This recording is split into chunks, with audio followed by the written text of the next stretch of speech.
Hello friends, आप देख रहे हैं इंग्लिश सेंस और आज इस वीडियो में हम बात करेंगे K7 टोटल सिक्योरिटी में फायरवॉल्स कैसे काम करता है। K7 टोटल सिक्योरिटी एंटीवायरस जो कि इंडिया का बना हुआ एंटीवायरस है और उसके बारे में हम आज अध्ययन कर रहे हैं। उसमें हम फायरवॉल टैब के बारे में जानने की कोशिश करेंगे। फायरवॉल्स को ओपन करने के लिए आपको टूल्स पर क्लिक करना होता है। जैसे ही आप इस एंटीवायरस पर क्लिक करते हैं, एंटीवायरस पर क्लिक करने के बाद यहाँ पर देखिए टूल्स आता है। इस टूल्स पर क्लिक करेंगे, उसके बाद सेटिंग्स पर जाएंगे तो ये फायरवॉल्स यहाँ पर इनेबल हो जाता है। फायरवॉल्स पर क्लिक करने के बाद यहाँ पर जैसे आप कनेक्शंस के बारे में जानने की कोशिश करेंगे तो आपके साथ में मेरे सिस्टम पे मेरे जो मोबाइल है उसका हॉटस्पॉट है, उसका कनेक्शन अभी है एज ए पब्लिक नेटवर्क। इनका कहना है कि अगर आपके सिस्टम में जो भी कनेक्शन आप इस्टेब्लिश करेंगे उस कनेक्शन का जो रिकॉर्ड है वो प्रॉपर अपनी फायरवॉल में रखेगा और उसके बाद वो आपको उसके जो कनेक्शंस है वो आपको रिलीज़ करता रहेगा, असाइन करता रहेगा। तो यही उसका कहना है और उसने उसके बारे में इंफॉर्मेशन दी है कि कौन सा कनेक्शन अभी आपके सिस्टम के साथ में चल रहा है। एक्सेप्शंस में create a custom rule as a exceptions to the current security level select for the connections. Okay, यहाँ पर एक्सेप्शंस है। यहाँ पर एक्सेप्शंस का मतलब ये है कि आप कौन सा नेटवर्क छोड़ना चाहते हैं, कौन सा लेना चाहते हैं। ये बहुत ही हाई फाई लेवल की चीज़ें हैं। अगर इसको आप छेड़ेंगे तो वापस से नॉर्मल जो नेटवर्क है जो पहले आपके सिस्टम में चलता था, अगर इसमें थोड़ी सी भी गड़बड़ हो गई तो वापस से वो क्या होगा, आपके सिस्टम में नेटवर्क नहीं चलेगा। तो इसीलिए इन चीज़ों को छेड़े ना, लेकिन मैं आपको बताना चाहता हूँ, इसीलिए बता रहा हूँ ताकि आप इन चीज़ों को ना छेड़े। वैसे आप जिसे भी सिलेक्ट करेंगे और ओके करेंगे, स्पेसिफिक पोर्ट एड्रेस और पोर्ट एड्रेस रेंज वगैरह है, ये अगर किसी को पता नहीं होगी तो बहुत प्रॉब्लम होता है। तो इसीलिए इसके बारे में मैं आपको बताऊँगा नहीं है, इस एक्सेप्शंस के बारे में। हाँ, अगर आपने गलती से किसी कनेक्शन को इस्टेब्लिश किया है एक्सेप्शंस के तौर पर, आप उस पर सिलेक्ट कर दीजिए और उसके बाद उसे यहाँ से रिमूव का बटन दबा के उसे रिमूव कर सकते हैं। ठीक है, वैसे यहाँ पर किसी भी एक्सेप्शंस को मत डालिए। ओके, उसके बाद ये एप्लीकेशंस हैं। एप्लीकेशंस में यह कह रहा है कि following is a list of a program that have been configured to use the internet. You can allow full access or deny access or set up rule for these programs। मतलब इनका कहना है कि ये इंटरनेट का full access करते हैं। K7 इस तरह से कई सारे, ये तो एंटीवायरस है, चलो ये तो फुल एक्सेस लेगा, लेकिन ओपेरा इंटरनेट ब्राउज़र है, उसके बाद वंडर शेयर पासपोर्ट है, उसके बाद ये बहुत सारे एप्लीकेशंस है, इनका सबका फुल एक्सेस है।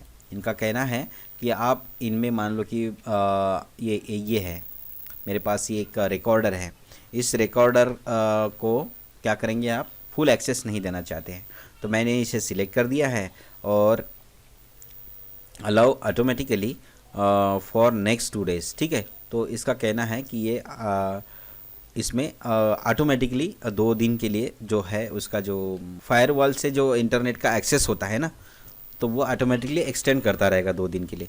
तो मैं इसमें क्या करता हूँ, इसमें मैंने सिलेक्ट कर लिया है और यहाँ पर मेन्यूज़ है, deny access, prompt for action, create log. तो मैं इनमें क्या करते हैं, जैसे आप सॉफ्टवेयर को इंस्टॉल करते हैं, जैसे आप नेट चलाओगे ना तो बहुत डेटा कंज्यूम होता है, सॉफ्टवेयर स्लो हो जाता है, वो अपने आप ही अपडेट होने लग जाता है। तो ये इन चीज़ों से आपके सिस्टम के ऊपर असर होता है और आपका जो प्रोसेसर है वो स्लो वर्क करने लगता है। जैसे इस तरह के सॉफ्टवेयर हैं जो जिसे आप नहीं चाहते हैं वो अपडेट हो, तो आप उस पर क्लिक कर लीजिए और उसे डिनाई एक्सेस पर क्लिक कर दीजिए, अप्लाई कर दीजिए, उसके बाद वो अपडेट होगा ही नहीं, काम ख़त्म है ना। तो ये चीज़ें जो सॉफ्टवेयर हैं, जैसे कि आपके पास में एंटीवायरस है, आपका खुद का एंटीवायरस है, जैसे कि ये K7 एंटीवायरस अभी हमारे साथ में है, इंस्टॉल है, तो आप इसको क्लिक करके इसे थोड़ी हम डिनाई करेंगे, इसे हम डिनाई नहीं करेंगे। ठीक है, तो ये चीज़ें होती है, इसे हम कुछ नहीं करेंगे क्योंकि ये ऑटोमेटिकली अपडेट होना ही चाहिए, इसमें फुल इंटरनेट का एक्सेस होना चाहिए, तभी तो आपके सिस्टम को क्या करेगा, ये सिक्योर करेगा।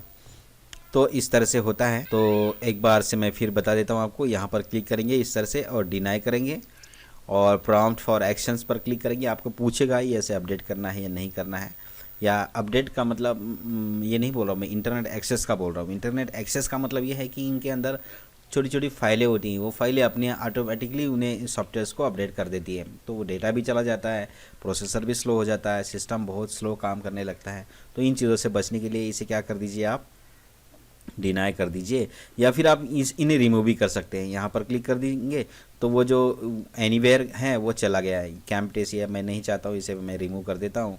तो ये जो जो आप चाहते हैं, जिससे आप नहीं चाहते हैं कि उनमें इंटरनेट का एक्सेस हो, तो उसे आप रिमूव भी कर सकते हैं और यहाँ पर क्लिक करके एडिट भी कर सकते हैं। बहुत सारी चीज़ें अंदर हैं, तो ये छोड़ दीजिए अभी, ठीक है। मोटा मोटा मैंने आपको बता दिया है। और इंस्ट्रक्शंस में है, तो इंस्ट्रक्शन में यहाँ पर क्या है, list of critical attacks exploits block.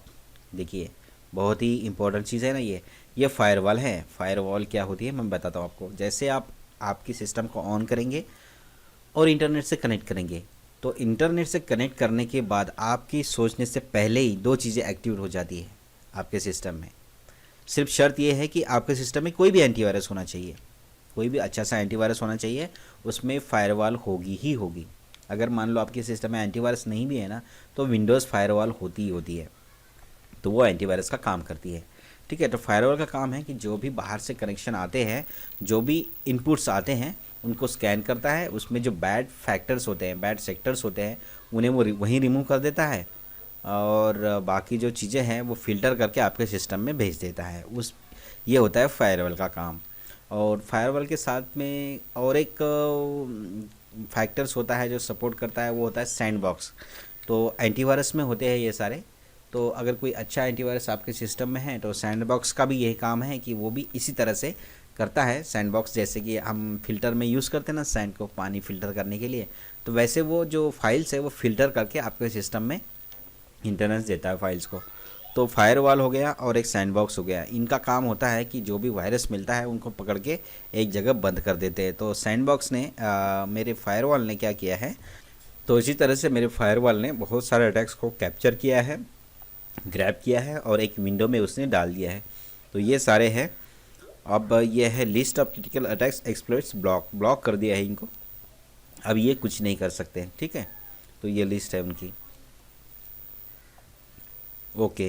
और उसके बाद जनरल है। जनरल में तो वैसे ही आपको ओनली ये इन्फॉर्मेशन दी गई है कि K7 firewall allow you to record the various activities. उसके बाद में जो भी अटैक्स होते हैं उनको अपडेट करते रहता है, अपने जो एंटीवायरस है उनको भेजता है, और वहाँ पर उस संदर्भ में डेफिनेशंस को मॉडिफाई करके रोज़ एंटीवायरस को अपडेट करने में मदद करता है, ठीक है, फायरवॉल।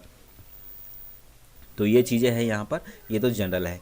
तो ये था फायरवॉल के बारे में। मिलते हैं नेक्स्ट वीडियो में किसी और इन्फॉर्मेशन के साथ। तब तक के लिए गुड बाय, नमस्कार, टेक केयर।